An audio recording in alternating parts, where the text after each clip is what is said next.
who stood 6'2", darted across the hall and told Anna to unlock the front door of apartment 515. He hurried to the master bathroom and saw his wife in the bloodied tub. Hoping to shield his children from the grisly scene, Rod shepherded them into Anna's bedroom and ordered them to stay there. He returned to the bathroom, hoisted Shele's petite body out of the sloshing tub, and placed her face up on the white-tiled bathroom floor. There was no movement. Shele's shimmering blonde hair was now soaked crimson. Rod frantically performed CPR before calling 911 at 7:14 a.m. An operator then guided him through a few more attempts at resuscitation before he surrendered. As he waited for emergency crews to arrive, Rod snatched a beige comforter and pink blanket off of Shele's bed and draped them over her nude body. New York City Fire Department EMS Lieutenant Matthew Casey and 4 members of his team were the first to trundle into 155 West 68th Street at 7:18 a.m., making their way past a startled doorman and into an elevator. Casey knocked on the door and lowered his gaze to meet Anna's. Instinctively softening his tone as the child peered up at him, he asked if her mother was home. She just pointed down the dark hallway, he later remembered. Casey and his men walked down the corridor. "FDNY," the troop announced as they advanced into the silent gloom. "FDNY." Casey reached the master bathroom, the only lighted area in the house, and saw Rod sitting beside his estranged wife. Her head was resting at the base of the toilet, her mouth slightly agape and her eyes shut. Shele's left arm covered her left breast and her right hand lay near her navel. There were bright red scratches on the lower half of her face and a deep purple contusion, the size of a dime, on the left side of her lower lip.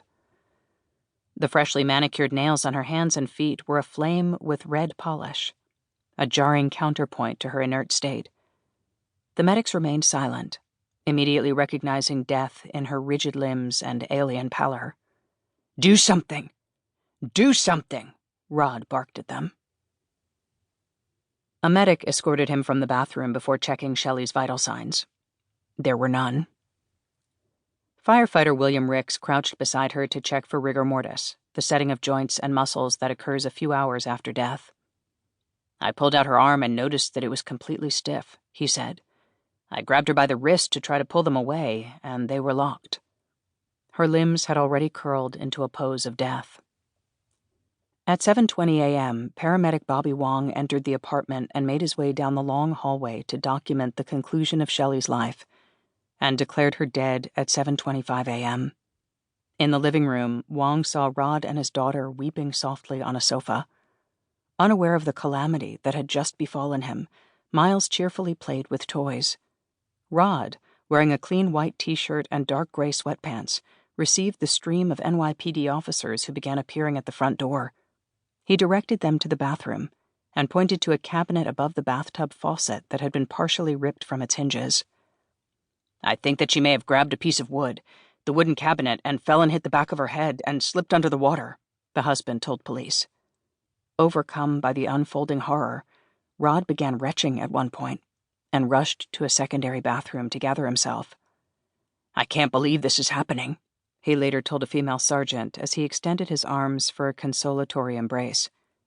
The unemployed Ivy League graduate told officers that he and his wife were separated and mired in a divorce proceeding. She had taken out a restraining order against him, but he lived across the hall to stay close to their children, he explained.